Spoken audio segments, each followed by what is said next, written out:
Oui Vincent, alors je vous parlais tout à l'heure d'une arche des petites bêtes. Eh bien c'est vraiment le cas de le dire, puisque d'extérieur c'est un bâtiment qui reproduit en bois l'arche de Noé.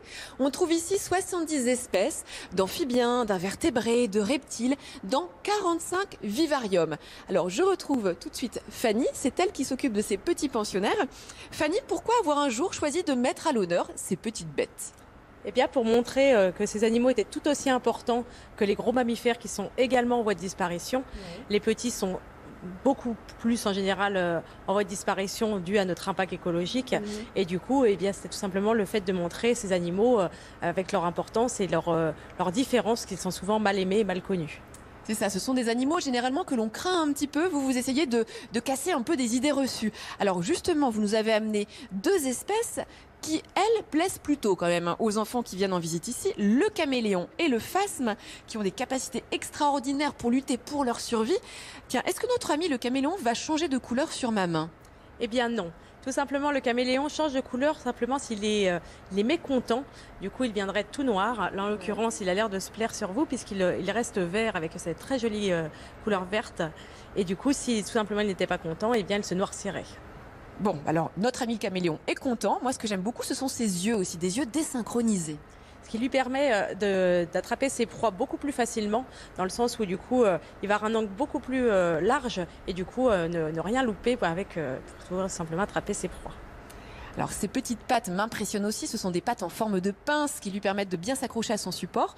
Et vous, Fanny, vous tenez un phasme, alors là, capacité extraordinaire de mimétisme. Le phasme-feuille, évidemment, il se confond du coup dans son milieu grâce à sa forme et sa taille. Et bien, puisque évidemment, il se confond du coup parfaitement avec la feuille, du coup, avec ses dessins extraordinaires qui du coup permet d'échapper aux prédateurs. C'est fascinant. Venez visiter cette arche des petites bêtes. Merci Fanny, parce que vous apprendrez beaucoup de choses sur ces animaux qui recèlent de nombreux secrets. Et la visite est très pédagogique. Safari. Oui Vincent, alors je suis à bord d'un ancien camion militaire qui a été retapé, vitré, protégé de façon à pouvoir observer les animaux de la plaine africaine qui vivent en semi-liberté. Alors on connaissait ici au zoo la façon de venir observer les animaux avec son propre véhicule personnel.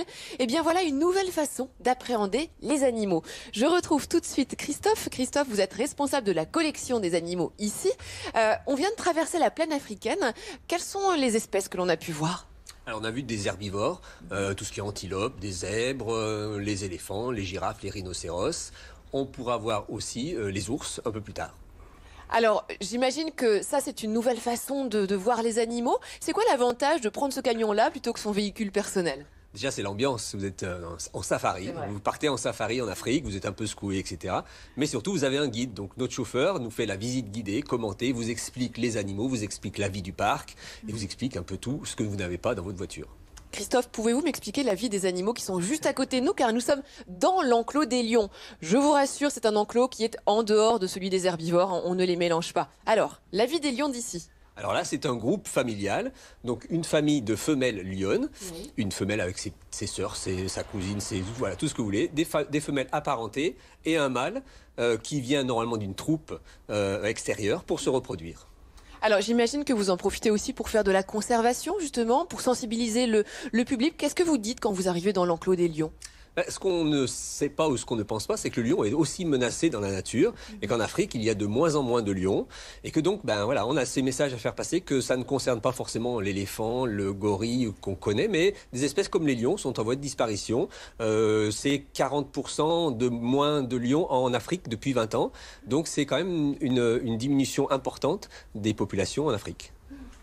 Merci Christophe. Alors moi je suis vraiment privilégiée aujourd'hui car j'ai le camion pour moi toute seule, j'ai un guide pour moi toute seule et puis j'ai pu voir les lions dans différentes situations ici dans la plaine et puis également sous le fameux tunnel, une autre façon d'observer ces animaux impressionnants.